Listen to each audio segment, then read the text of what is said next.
বন্ধুরে, গভীর মনোযোগ মহব্বত নিয়ে বসে যান।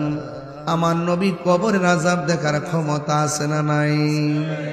আল্লাহর হাবিব সব কবরে তাকায়া হাসলেন, একটা কবরে দাঁড়ায়া নবী চোখের পানি ফেলে কান্না করলেন। সাহাবীরা ডাক দিয়া কই, নবী গো, ও মায়ের নবী, সব কবরে তাকায়া আপনি হাসলেন কেন?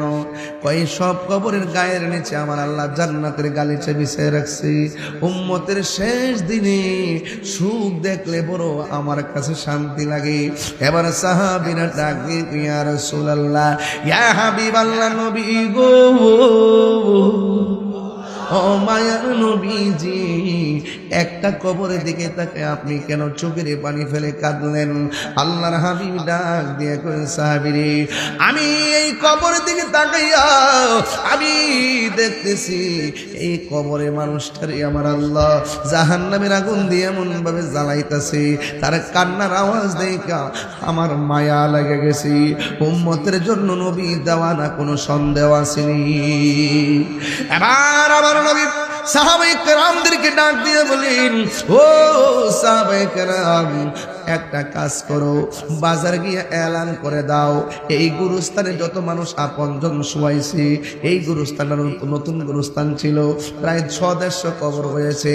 আল্লাহর হাবিব ডাক দিয়া বলেন, ও সাহাবীরা রে, এই গুরুস্থানে যার যে আপনজন শুয়াইছে, কেউ হয়তো ছেলে শুয়াইছে, বাবারা আসতে বলো, কেউ হয়তো ভাই শুয়াইছে, বোনেরা আসতে বলো, যারা এখানে কবরস্থানে মানুষ শুয়াইছে সবাই আসতে বলো।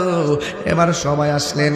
সাহাবায়ে কেরাম মনে মনে কল্পনা করেন, সাহাবায়ে কেরাম মনে মনে কল্পনা করেন, সাহাবায়ে কেরাম মনে মনে কল্পনা করেন, আমার নবী কই কবরের দিকে তাকায়া কাঁদছে, আমরা দেখবো ওই কবরের পারে কে আয়েশা দাঁড়ায়। আমার কথা বুঝতেছেন তোমরা?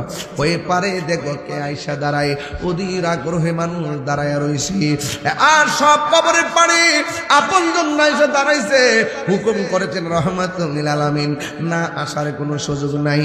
ওই মুহূর্তে আমার নবীর সাহাবীরা তাকায়া দেখতেছেন, আমার নবী যেই কবরের দিকে তাকায়া চোখের পানি মোবারক ছেড়ে কান্না করলো, ওই মানুষগুলো ওই কবরের পারে কে আসে, কিন্তু দিন শেষে দেখা গেল কোনো ছেলে আসে নাই, কোনো পুরুষ আসে নাই, কোনো মেয়ে আসে নাই, তবে একটা মহিলা আসছে। মহিলার বয়স অনেক বেশি, হাতের মধ্যে লাঠি নিয়ে কবরের পারে দাঁড়াইছি। এবার আল্লাহর হাবিব হাঁটতে হাঁটতে মহিলার কাছে গেলেন, যাইয়া ডাক দিয়ে কই, ও মা গো, এই কবরে যিনি শুয়ে আছে আপনার কি লাগে? কই, আমার সন্তান লাগে। ও মা গো, আপনি জানেননি আপনার সন্তানটা কবরে সুখে কিনা দুঃখে আছে? এই কথা বলার পরে মহিলাটা আশেকা রাসূল, মহিলাটা ডাক দিয়া কয়,